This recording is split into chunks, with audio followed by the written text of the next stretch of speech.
من کنت مولا علی، جس وقت بولے نبی، جنا سے بڑھ کر سرور پرور تھا تم کا منظر یا علی، نبی کا جملہ حساب سارا چکا چکا تھا یا علی،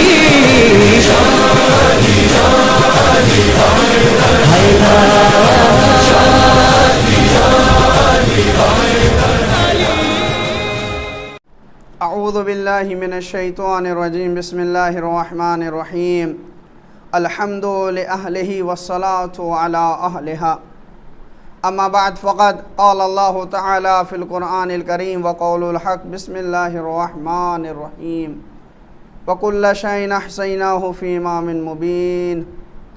پروردگار عالم قرآن مجید کی اس آیت میں بیان فرما رہا ہے وَكُلَّ شَيْءٍ أَحْصَيْنَاهُ کہ ہم نے ہر چیز کو احصاء کر دیا ہے۔ کہاں پر؟ امام مبین کے اندر۔ پروردگار عالم اس قرآن کی اس آیت میں، سورہ یاسین کی اس آیت میں ارشاد فرما رہا ہے وَكُلَّ شَيْءٍ أَحْصَيْنَاهُ فِي إِمَامٍ مُبِينٍ کہ ہم نے ہر چیز کو اٹھا کر امام مبین میں رکھ دیا ہے۔ ظاہراً روایت کہتی ہے کہ جب یہ آیت نازل ہوئی، جبرائیل امین آئے ہیں اور نبی کے پاس آنے کے بعد اس آیت کی تلاوت کر رہے ہیں، تو نبی ہیں، نبی کے پاس اصحاب موجود ہیں، چونکہ نبی مسجد میں تشریف فرما تھے۔ نبی نے جب یہ آیت جبرائیل سے لینے کے بعد جو حاضرین تھے، سامعین تھے، جو اصحاب تھے، ان کے سامنے اس آیت کی تلاوت کی وَكُلَّ شَيْءٍ أَحْصَيْنَاهُ فِي إِمَامٍ مُبِينٍ۔ ہم آپ کے سامنے امام علی کے کمالات کو بیان کر رہے ہیں کہ امام علی کے کمالات کیا ہیں۔ جیسے ہی نبی نے یہ آیت تلاوت کی ہے، فوراً ایک صاحب کھڑے ہوئے اور کھڑے ہونے کے بعد کہنے لگے یا نبی اللہ، کیا اس امام مبین سے مراد توریت ہے؟ نبی نے کہا اللہ، اس سے مراد توریت نہیں ہے۔ دوسرے صاحب کھڑے ہوئے اور کھڑے ہونے کے بعد کہنے لگے یا نبی اللہ، اس سے مراد انجیل ہے؟ نبی نے کہا اللہ، اس سے مراد انجیل بھی نہیں ہے۔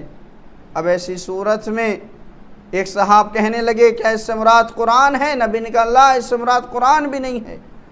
اب مجمع خاموش تھا، سوچ رہا تھا کہ قرآن ہے نہیں، توریت ہے نہیں، انجیل ہے نہیں۔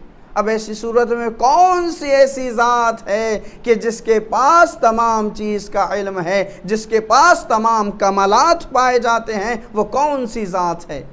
روایت کہتی ہے اتنے میں مسجد کا دروازہ کھلا، نبی نے دیکھا کہ سامنے سے علی ابن ابی طالب آ رہے تھے، اور دیکھتے ہی نبی کے چہرے پر مسکراہٹ آئی اور نبی نے فرمایا ھذا امام مبین، یہ امام مبین ہے۔ یعنی پروردگار عالم نے تمام کمالات کو اٹھا کر علی کے اندر رکھ دیا، تمام علوم کو اٹھا کر علی کے اندر رکھ دیا۔ یہی وجہ ہے تمام کمالات جہاں پر جھک جائیں اس کا نام علی ابن ابی طالب ہے، تمام علوم جس کے اندر سمٹ آئیں اس کا نام علی ابن ابی طالب ہے۔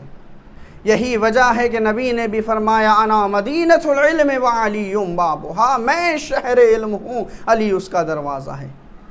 روایت کہتی ہے کہ کسی نے خلیل سے کہا، اہل سنت کے بہت بڑے عالم ہیں، ان سے کہا کہ تو علی کی توصیف کیوں کرتا ہے، علی کو کیوں امام مانتا ہے، تو اتنا بڑا نحوی ہے، کیوں علی کی توصیف کرتا ہے، کیوں علی کی تعریف کرتا ہے؟ تو اس کے بعد وہ یہ کہتا ہے کہ کیوں نہ میں علی کی تعریف کروں، اس لیے چونکہ پوری دنیا کا در علی پر محتاج ہونا اور علی کا کسی در پر محتاج نہ ہونا اس بات کی دلیل ہے علی سے بڑا کوئی عالم نہیں ہے۔ پوری دنیا جہاں جھک جائے اس کا نام علی ابن ابی طالب ہے۔ یہی وجہ ہے کہ اہل سنت اور دیگر حضرات نے بھی لکھا، کیا بیان کرتے ہیں، وہ بیان فرماتے ہیں کہ جب خلیل سے ہی پوچھا گیا کہ اے خلیل ذرا علی ابن ابی طالب کی تعریف کر، تو کہتا کیف اصف علی، کہ میں علی کی توصیف کیسے کروں، علی کی تعریف کیسے کروں؟ کہا کیوں؟ کہا اس لیے کہ علی کی ذات وہ ہے کہ علی کے فضائل کو، علی کے مناقب کو دوستوں نے خوف کی بنا پر اور دشمنوں نے حسد کی بنا پر چھپایا۔ دوستوں نے اس لیے چھپایا چونکہ خوف تھا، نام علی لیں گے تو قتل کر دیے جائیں گے، اور دشمنوں نے حسد کی بنا پر علی کے کمالات کو چھپایا ہے۔ لیکن اس کے باوجود علی کے کمالات مشرق سے مغرب تک پھیلے ہوئے ہیں۔ اتنا چھپانے کے باوجود بھی علی کے کمالات اتنے بلند ہیں۔ لہٰذا علی کی منزلت اور علی کے علم کو، علی کے کمالات بیان کرنے کے لیے میں ایک بات آپ کے سامنے پیش کرتا ہوں۔ لہٰذا روایت کہتی ہے کہ جب جناب موسیٰ علیہ السلام جناب خضر کے پاس گئے ہیں، اور قرآن بھی اس بات کو نقل کر رہا ہے سورہ کہف میں کہ جب جناب موسیٰ جناب خضر کے پاس گئے ہیں اور ان سے پڑھے ہیں، روایت کہتی ہے یہاں پر کہ جب جناب موسیٰ جناب خضر سے پڑھ چکے اور جب یہ دونوں جا رہے تھے تو کیا دیکھتے ہیں کہ دریا کے کنارے دو پرندے ہیں اور آپس میں کچھ گفتگو کر رہے ہیں۔ اسی اثناء میں جناب موسیٰ اور خضر نے دیکھا کہ ایک پرندے نے اپنی چونچ اس دریا میں ڈالی اور ڈالنے کے بعد کچھ قطرے اٹھائے پانی کے اور ان کو آسمان کی طرف پھینک دیا، کچھ قطروں کو اٹھایا زمین کی طرف پھینک دیا، کچھ کو شمال کی طرف پھینکا، کچھ کو مغرب کی طرف پھینکا، کچھ کو مشرق کی طرف پھینکا، کچھ کو جنوب کی طرف پھینکا۔ جناب خضر اور جناب موسیٰ یہ دیکھ رہے تھے۔ اتنے میں جناب موسیٰ نے سوال کیا، کس سے سوال کیا؟ جناب خضر سے، اور خضر سے سوال کرنے کے بعد کہا اے خضر آپ میرے استاد ہیں، بتائیں یہ پرندے گفتگو کیا کر رہے ہیں، بتائیں اس پرندے کا فعل کیا تھا۔ تو جناب خضر کہتے ہیں موسیٰ میں نے تم کو پڑھایا ہے لیکن مجھے اس بات کا علم نہیں ہے کہ یہ کیا کر رہے ہیں، کیا کہہ رہے ہیں، آپس میں کیا گفتگو کر رہے ہیں اور یہ انہوں نے قطرات کیوں اٹھائے۔ تو اس کے بعد روایت کہتی ہے کہ اللہ نے ایک ملک کو بھیجا بشر کی شکل میں۔